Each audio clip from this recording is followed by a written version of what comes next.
built their reputation in the detail industry, navigating the course is a daily grind. This is Play-by-Play with industry professionals, tackling topics and offering tips to help improve your game plan.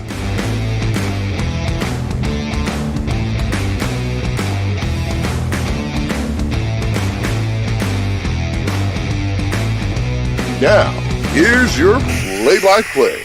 All right, what's up? Dustin Jackson here with another play-by-play. Of course, I got my boy. What's going on? I'm Ryan Hagan with Ryan Hagan, sales manager of Detail Bookie. And, man, we have a lot to talk about today. We had a wild week last week out at the Southern Detailers Conference. Literally drove, 1,500 miles. Yeah, it was a good grip. Truck and trailer. Ryan stayed up the whole time. I promise you, he did not sleep one bit.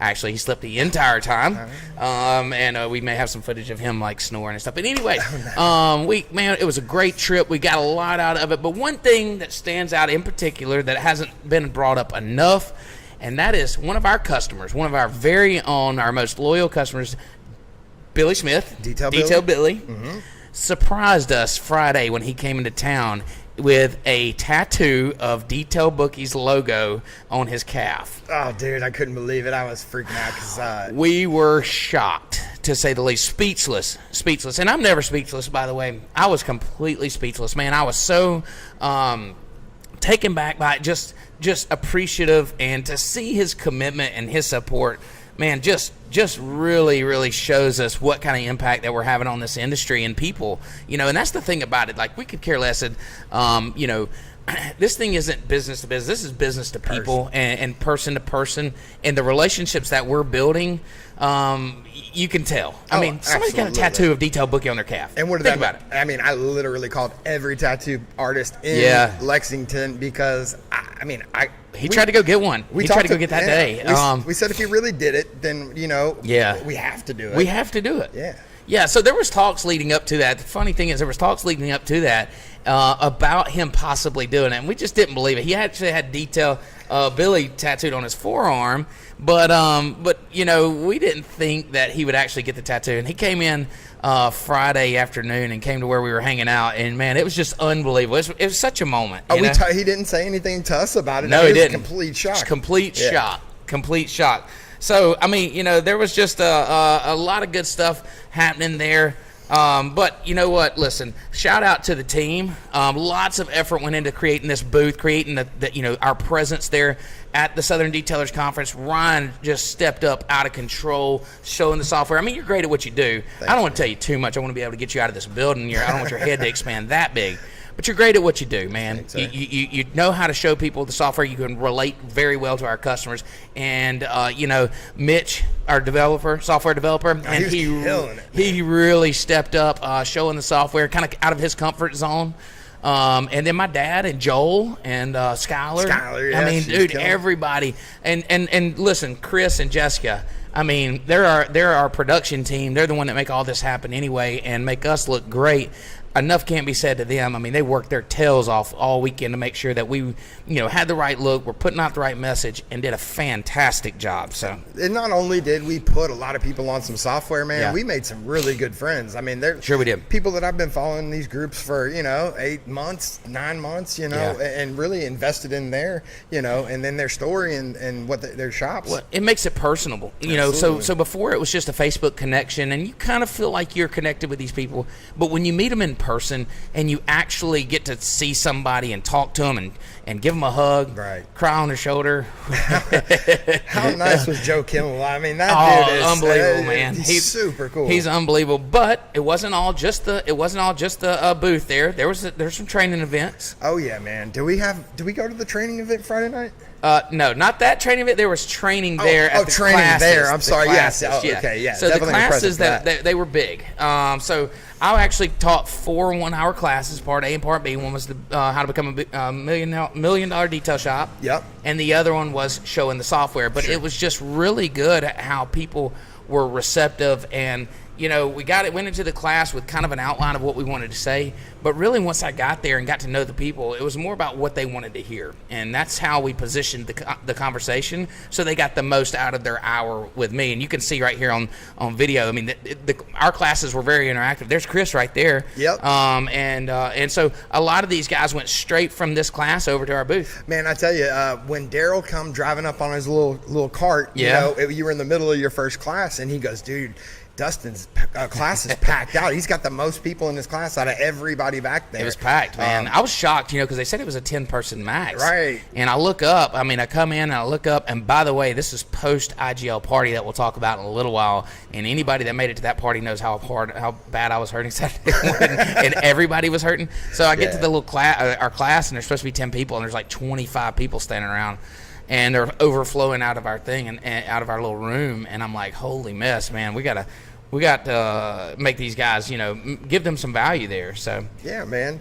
So you did classes. You brought over one of those guys, and his name was Chris Wilkins. Yeah. We just saw a picture of him in our class. That's right, man. And we actually got him on the podcast today to help us kind of recap the event. And definitely somebody that went down there with a mission. He was a man on a mission, and he couldn't have been more engaged with everybody down there. He was soaking up information. I mean, he really was there to mingle, and then he got a lot of stuff. I know he won the Rupes Polisher out of our booth, and which a lot of people are signed up for, and couldn't have asked for it to go to a better person. Oh, I know. He told me whenever he was filling out the form, he literally said, "I never win any of these." Oh, really? Yeah, that's right. And then when we signed him up, he won the Mobile Detailer of the Year award. Yeah. And then he won the Rupes, and I was even telling him, I said, "Man, I didn't like stage that or nothing." Of course. Just to get you. Of course, no. It was pure they luck, watched this live. Yeah, pull his name right. out. Yeah, I mean, it was awesome. And then I know he took home a bunch of samples, ceramic samples and stuff. And those things mean a lot. We brought home a lot ourselves, but to see him go in and just take full advantage of this conference and get all that it's worth. I mean, it couldn't happen to a better guy. He has a lot going on that we're going to talk about in just a little bit. But you know what? We're talking a lot about him. You want to just go bring ahead, him on? Bring him on. Let's go ahead and bring him on the show here, and we'll just talk to him about it. What's up, Chris? We got Chris Wilkins with So Fresh and So Clean. What's up?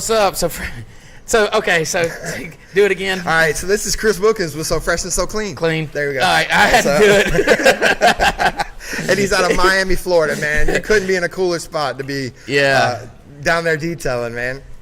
How's everything going for you since you got back?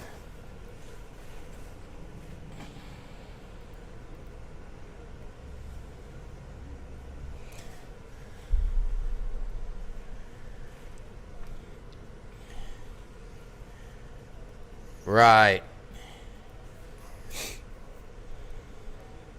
Congratulations, by the way. Yeah, man. That's awesome.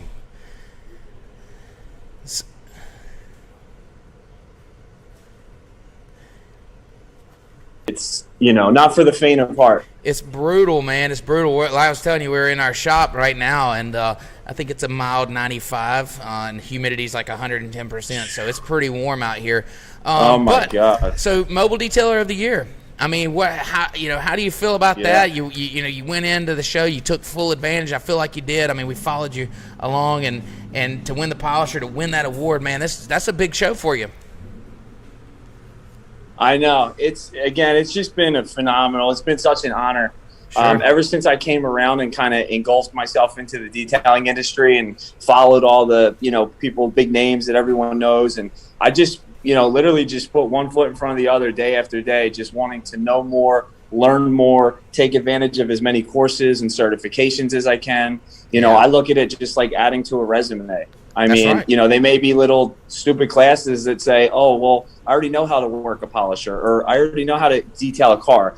Yeah, but you learn stuff different each time, different ways to do it, different people. I mean, things are always changing. So I like to stay up on everything. It's funny that you say that. So here in my shop, you can see the TV behind us. Every morning we have a morning meeting at 7:30 for all of our detailers, and I ask that they rotate. Each detailer picks out a video to watch every morning. It's like 5 to 10 minutes, and it's something that's relevant in our world. So it's somebody using a polish, somebody trying a new technique, and sometimes it's like, and that's what I tell them. It's not you learning how to use a polisher. I mean, we all know how to use that. if you work in a shop, you do. But it's little technique things. It's seeing somebody doing it with a different technique or a different style, and or maybe maybe they just do it for a different reason, and it keys something up, and you're like, man, okay, I never thought about that. And so like going to these classes and all, it's not that you're learning 100% how to do your craft, but it's learning those little things or gaining that information that you may have to draw on when you get into a situation later that you otherwise wouldn't have known. Absolutely, man. I wanted to bring up one thing. So your name is So Fresh and So Clean. By far, I mean, I got to say, you were definitely the freshest, cleanest dude dressed at the show. Besides every me. time I saw you, man, you were decked out, matching shoes with, killing it with the Jordans and the hats and everything. And that's right. We were actually sitting around the day we were leaving out. We were sitting around and we were kind of just putting pieces together. And I said, man, I'm pretty sure that the guy that won the Rupes also is on the software, and he's the same guy that won the award. And they said, which one was that? And somebody said, the dude had on the Jordans. And then somebody else in our little circle was like, oh yeah, he had on the matching hat. Then the next person said, dude, was the jeans that was ripped up. The watch. And then the next person said the watch. Like, we literally went around table and everybody remembered you, for something specific, dude, but it was by far. So what I need to know is, do you got a pair of Jordans that you actually detail in, man? You got a detailing pair of Jordans? Yeah, not at the moment. Oh man! So what I do is two things I like are shoes and watches. So I have a lot of I'll buy Jordans or like designer shoes or something. And that watch that you've seen, that's the only watch that I have like that, because that thing it was pretty pricey. But where was I going with this? Oh, as far as the name though, so I love music. Music is like my heartbeat. So I was actually singing that song one day in the shower. Prior to that, I had just started, and my name was Chris's Custom Detailing. And I was singing that song, and I was like, hey, babe, do you think this would be an okay, sounding business name for, detailing? She's like, yeah. And so I ran with that. And but, yeah, I've always took pride in the way I look, dress. Everyone likes nice things, Sure. And after busting my butt over the past 5 years and kind of getting to where we're at, I've been fortunate enough to, buy myself things that I like, nice things and stuff.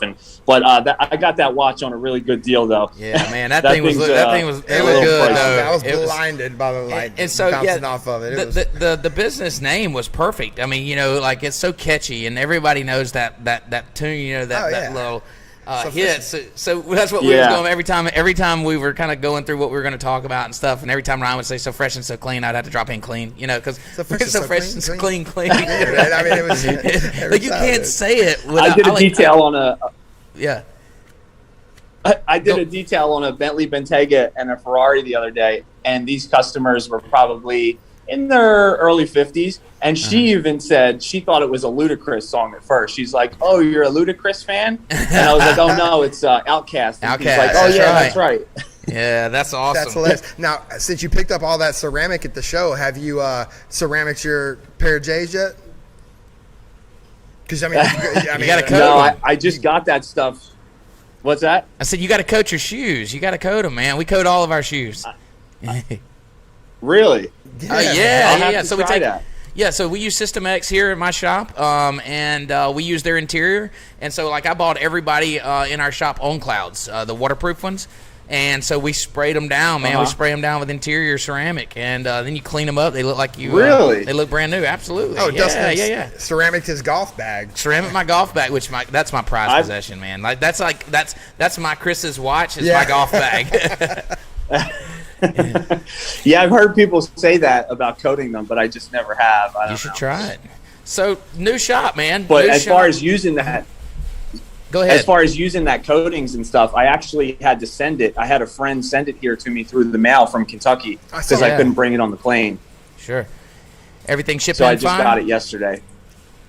Yeah. And Awesome. I'm super stoked about that polisher too, because now with the shop, we're going to add another employee or two come the start of next season around October, November maybe. So that'll definitely come in handy, and that definitely topped off my weekend. Awesome, man. We're glad to be a part of that. That's what I was going to talk to you about, the new shop. I mean, have you started using it? I know we talked a little bit about it. I mean, what's the progress being made, and when do you plan on using it? So we just closed yesterday at 3:30 in the afternoon. So now we have the keys. If you want, I can turn my camera around and kind of show you guys. I'm in here now. Yeah, man. Show us the shop. All right, let's do this. How do I turn this around? Okay, so if you were to come in the front door, we're lucky number 13, unit number 13, in this little nice little row of buildings. There's about 10 little, units in here. So you come in, you have a waiting room area. Cool. That's already pretty much, everything's pretty much moving ready. Will that be where the cell's basically made? What we're going to do. Are you gonna? Is that where your? What's that? Is that where the cell will be made? So somebody comes in, they kind of get educated on what's being done, and that, or is that? Do you have that built in? Yeah. So this is going to be like a waiting room, like straight ahead here where this table is. There will be a nice desk running this way here, and my wife will be kind of hanging out behind the desk with her computer. This will be her little workstation. This little shelving unit was in here, which I was actually taking the shelves out prior to the podcast. So we're going to remove this. We're going to epoxy the floor out here as well as the shop floor. Nice. So this is the shop area here. Beautiful. Brand new AC unit. That's beautiful. Yeah, need that. It has a surveillance camera already in here from prior, so we'll activate that. And, I can get about probably 4 or 5 cars in here. Sweet. That's awesome, man. Can I make a suggestion? So we got to... Yeah. You need to leave that bookshelf in there for all the trophies you're going to win, dude. All the awards. Yeah, because somebody's now going to have, in addition to the mobile detailer of the year, now that you got a shop, you're going for shop of the year, right? Right.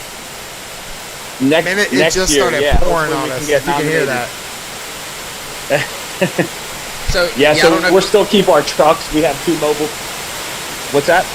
Yeah, I don't know if you can hear us okay. It just started pouring outside. We haven't experienced this on our podcast. So if you can hear us fine, I think we can hear you fine. So we'll just keep rocking. Yeah. But yeah, we'll keep our mobile trucks. I have my one employee, Jordan. He's like my main guy. And he'll be running, things mobile. And then eventually I'll have somebody replace me in my truck. And I'll get to work out of the shop more frequently instead of having to run all over the place like a crazy man every day.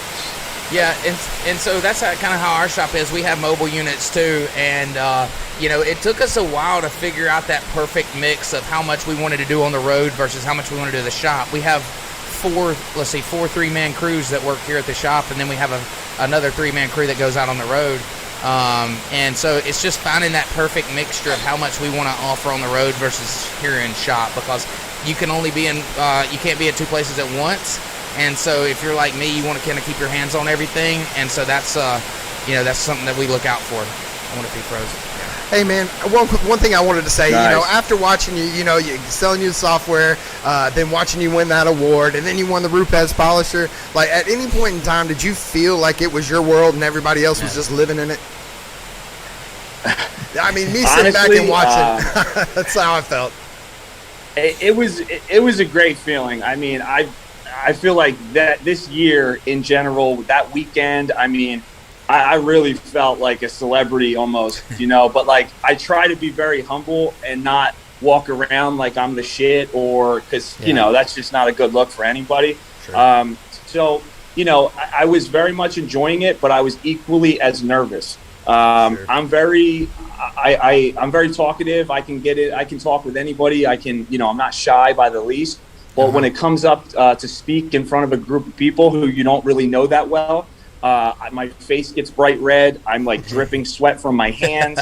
I was rubbing my jeans the whole time through that whole beginning of that, the speeches and stuff. I was scared to hell. I almost didn't want to win so that I didn't have to So you didn't have to get up there? But then I was like, yeah. But then Sarah was like, look, she's like, relax, you're not even going to enjoy your moment like if this happens, and I was like, yeah, you're right. And so I just tried to just be cool and say, you know what, this is a big deal, and anybody would love that opportunity. So I tell you, man, I just tried to ride with it. You were the nerves, you couldn't tell, dude. You ripped it. You did a great job up there. You went up there and you owned the moment, and I think it's nice to be recognized, the hard work that you're putting in every day. It's nice for that recognition coming from the industry. Yeah. And it's hard to accept that kind of stuff. It's hard to understand that moment because really you're just kind of head down and working the whole time. And so it's nice to take that moment in. I think you did a fantastic job. I think you were the most prepared speech out there. And it was nice. It was nice to hear that and for you to get your message out. And I think you did a fantastic job. Yeah, man, it was a lot of fun watching that. Thank you. Yeah, I mean, like I said, it was just 5 years ago, I didn't even know how to use a polisher, so that was the start of my trainings. And then from there on, I just got more and more into it, and I'm pretty obsessive. So when I find something I like, I go hard. And so I just never turned back. And it's funny, talking with people, some people think that we have like a 5-6 man team, and it's just me and one guy. We don't break, we don't take lunch, we just go, have an energy drink for the ride, and that's our groove every day. I was talking to Sarah, and she said that you guys are working like 60+ hour weeks. When we were talking about helping her set up the software and everything, and she was like, man, he's just constantly out there. We were just going to do the podcast, Dustin and I, and review SDC, and I said, man, we got to get Chris on, dude. Who else to help us? Who else better to help us review SDC than the guy that walked away, the superstar. And then after that, I did see you post, letting everybody know that you are open to doing interviews and podcasts in the future. Have you got any more requests to be on any? Yeah, Rod Posey, Tim and Joey Cedric, they both messaged me saying they wanted to have me on the detailed memoirs. Yeah, awesome. Yeah, they have a great show. They messaged me, and I think I may have gotten one other one as well that day. I debated even writing that, because I asked Sarah, I was like, you guys invited me on, and I was like, cool, and the Southern Detailers Conference is still kind of fresh. So I thought, maybe I'll do a few podcasts. And so I debated making that post because I was like, does that sound kind of like, not at all. Because see, you got to understand. From our standpoint, we don't know. Sometimes we don't know people that are willing to jump on, and so our marketing team reaches out ahead of time. And so like to know that it gives us comfort. So we just know, hey man, give him a call. We get him on schedule. Some people are like, I'd rather not do that. And so it's nice for people that have shows to know people that are willing to do it and able. So I thought the post was cool. I thought it was, I would be looking for people to be reaching out. I mean, I know there's a lot of great podcasts out there. So you definitely got the personality that would add. One you may want to look at is Pints and Polishing. Our buddy Marty Hill.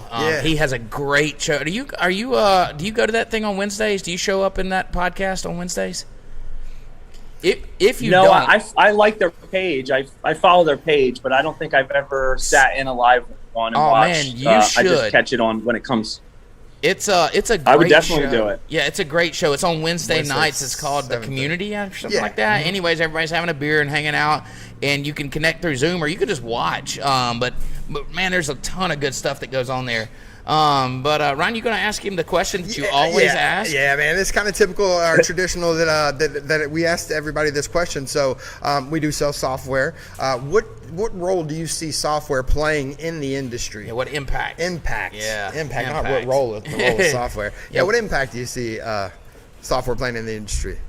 I think in the near future for any successful business that's going to be mandatory. Yeah. I mean, you can run a business by yourself with your pricing and all that, but you run into the people that ask for discounts, or you do a job and you don't properly charge for sand or pet hair, just things like that. Mm-hmm. I mean, I see it as a no-brainer. For the low cost of the software, you're going to bring in that $50 or that whatever the cost is just on one job alone. Yeah, absolutely. I mean, to me, it's a no-brainer. I think any business needs that. Yeah, and so I ran a detail business a long time without it, and that's why it exists here in our business, and just getting people to understand that and saying, listen, this is how this industry is going, and we want to have that professional look. We want to have that, charge the professional prices. Well, you got to have your business to match that, and so it's not that you're just producing the best work and you're running the best detail business, but you got to run the best business as well. And so these things help with that. Yeah. But so we got a lot more lined up for this podcast. I don't know if you have time or if you got to jump off, but we're gonna talk about some other stuff. You're more than welcome to stay on and chime in if you want to. I'm good. Cool. Great. So let's lead them up. So we're going to talk about our podcast that we were at IGL. I don't know, you may not have seen it, but so we were at their IGL party Friday night. Did you show up for that, Chris? Yeah. Yeah. I seen you guys interviewing Billy. Yeah. Okay. So we had Billy on, but we had Mike. We had Mike. What's this? Mike, the Godfather of detailing, Mike Carlos, man. and we had him on the podcast before, and it was cool. It was Zoom, Yeah. but man, sitting next to him, I was starstruck. Yeah, we both were. I mean, he he was awesome to talk to. He is he's such a wealth of knowledge. And it was funny that we started talking about, detailers liking different products. And one thing that got brought up was the polisher rotation. So Flex rotates counterclockwise, Rupes rotates clockwise. And I'm like, I keep hearing this debate, one's better than the other, one likes the way it pulls. And he had such a funny response that he's like, dude, who gives? Hold on. What was it? I think Jessica's got the video of that, right? Rupes guys will go, I don't know if the like sound to will be play. yanked Is it this playing? way. Cool. Flex guys will go, I like to be yanked around this way. Ridiculous. Inevitably, he was basically saying, who gives a shit? Polisher and polish the car and forget all that crap. Was who cares? Just grab what works best for you. He was basically calling BS on like, preference or which one was better. It's which one works best for you. Both of them are going to get the job done. So, and he's right. Do what you need to do to make your business work. Don't worry about what everybody else is using. Oh yeah, and we also had another guy on the podcast who's building his brand, standing in the trenches and standing on his word. And who was that, Dustin? Billy Bogus, man. Billy Bogus, man. Such a cool dude. Dude comes in smoking a cigar, literally like Dave Chappelle on stage, with a cigarette. I mean, you couldn't have told him anything. That was a chill, cool dude.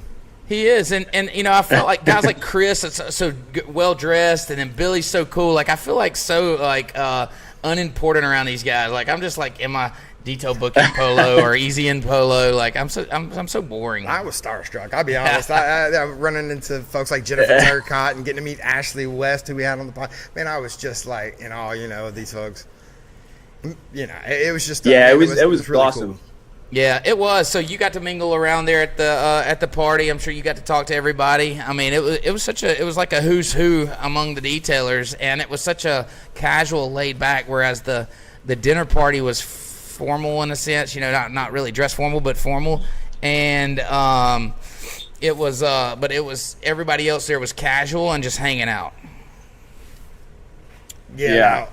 Didn't you? I think we got a little soundbite to play on that as well. Jessica said that they can hear over there. They can hear it.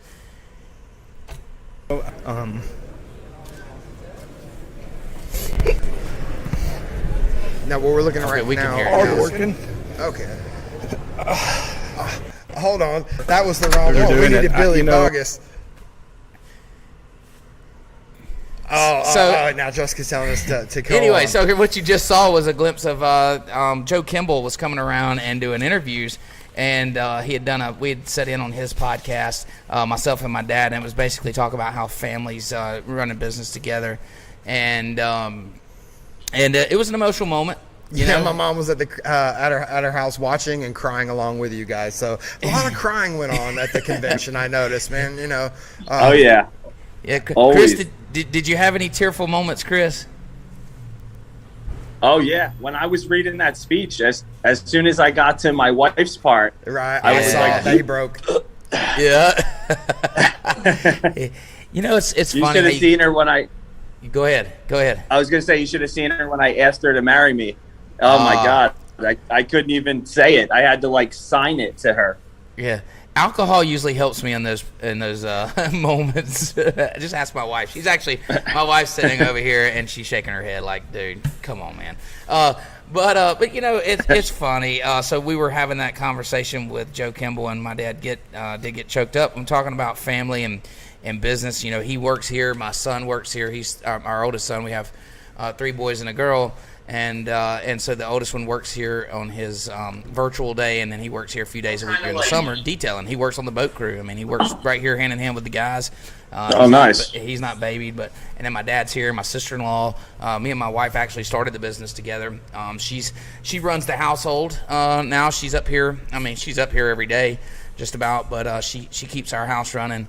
and it allows me to, come up here and run it. But it's an emotional thing. I mean, when you talk about families and you take a moment to look back and all the things that you do, obviously every day we're not talking about it, but when you have a moment to reflect and look back at where you've come and how you can do it together, man, it's really special. And I'm sure you and your wife kind of, working together like that, you don't talk about it every day, but it's one of those things that's important. Didn't you mention that she actually quit her job to assist you in your business during your speech?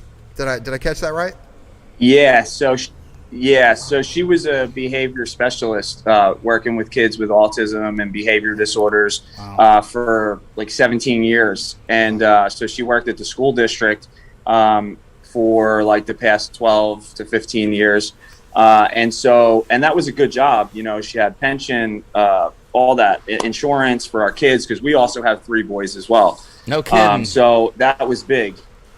And a girl. I have a daughter in Philly as well. So wow. So so she and go ahead. Yeah, we're busy. But yeah, Sarah just walked in, by the way. What's up, Sarah? What's up, Sarah? How's it going? Good. Busy. Oh, hang on. My wife can't stand it. No. This is my wife, Melanie. You can say hey. Nice to meet you. Hold on. Let me get. Come on. There's nobody. There's nobody there coming we around. All right. Yeah. Hey, I did meet my crush though. I totally met been- my crush at SDC. I don't know if y'all have ever heard of Chris Abens.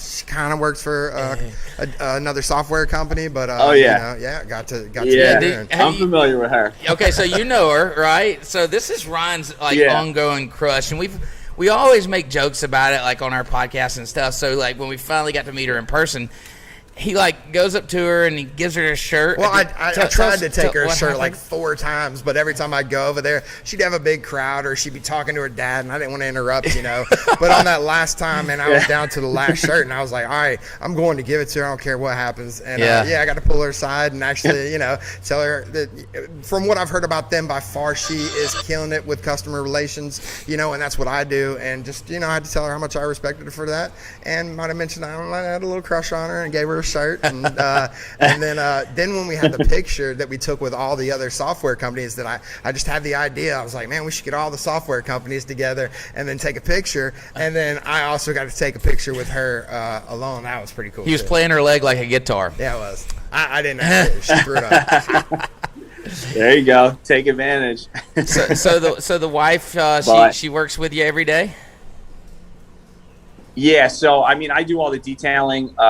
She has always kept track of the books, just helped out in any way possible, doing all emailing stuff and things like that.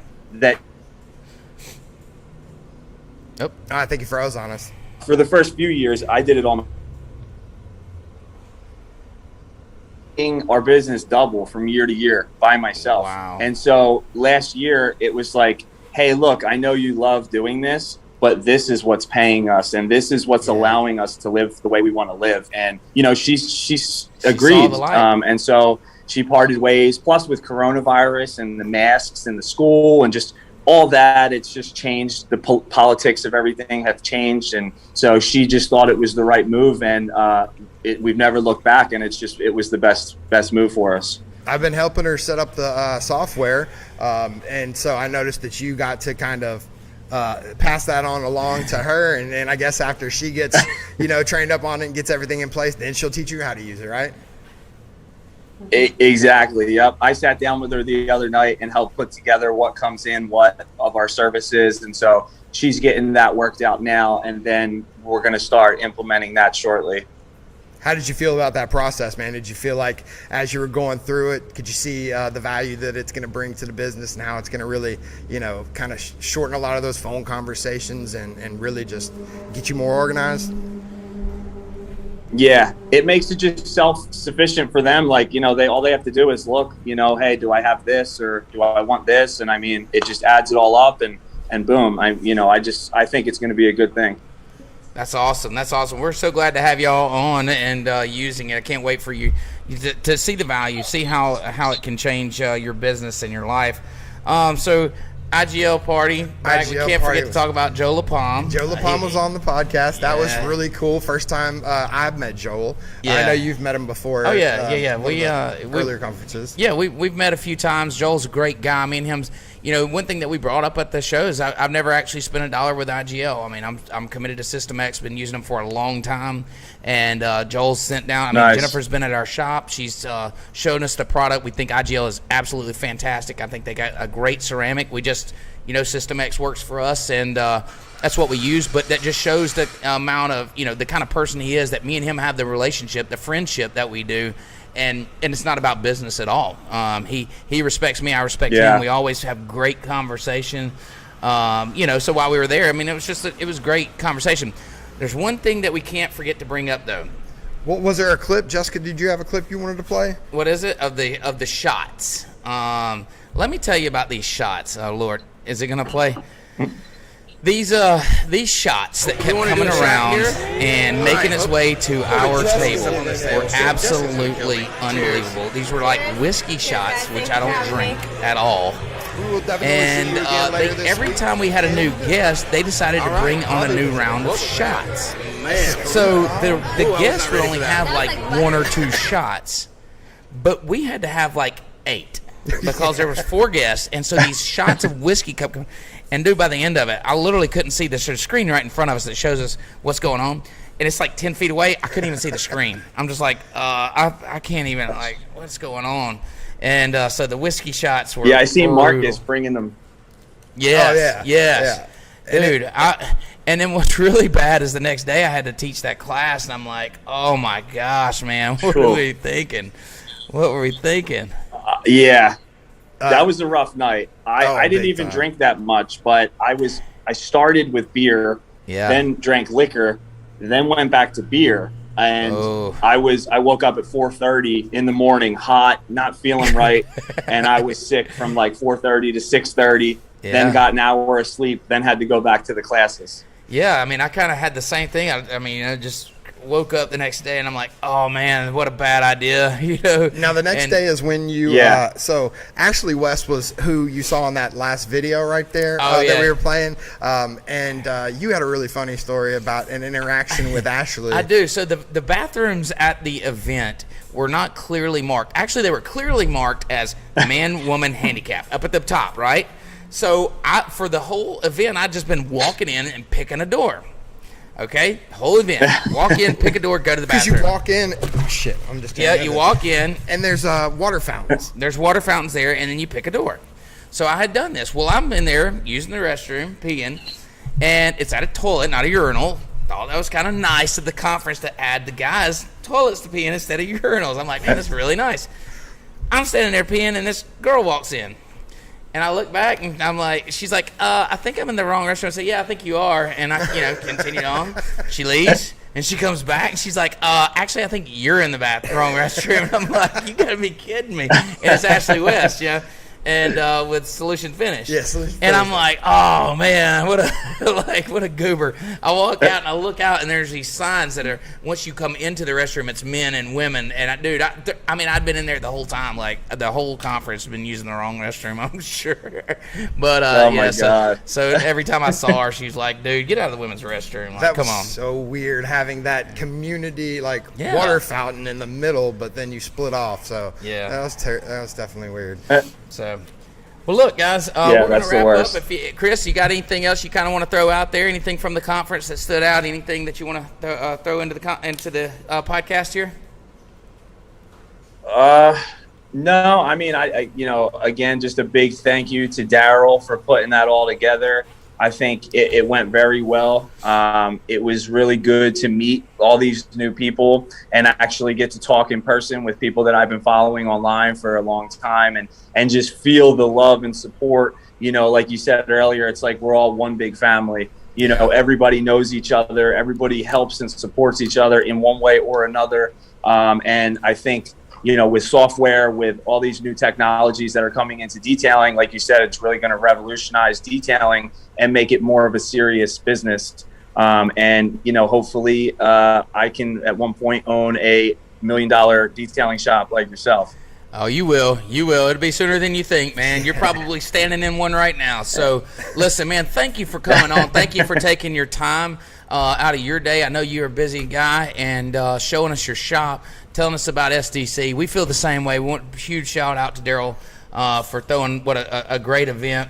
You know, and everybody out there was just so friendly and welcoming and all and it was just it was a great time, man. We had a blast. And again, thank you, man. Congratulations on your awards. Congratulations on that polisher and on your new shop, man. You got big things going on. I can't wait to step foot in your $1 million detail shop one day. That's right. And we're gonna go ahead and sign off here. Before we sign off, I just want to let everybody know we were doing training kind of training podcasts. Pre-SDC. Oh, okay, and I think we're going to start focusing in for the next products. on products.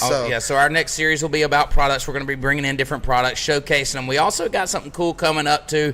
We used to do this was our lunch break, but we're going to spin that off into something else. So anyways, feel free to tune in, drop us a comment, drop us a like, share our podcast. If you missed it, you can pick it up there on Spotify or YouTube. Pretty much anywhere you find your podcast. Thanks a lot, Chris. Appreciate it, man. And the wife, see you later. I'm sure I'll be talking to you soon if we haven't gotten it all squared away yet. And we're out. Have a good one. All right.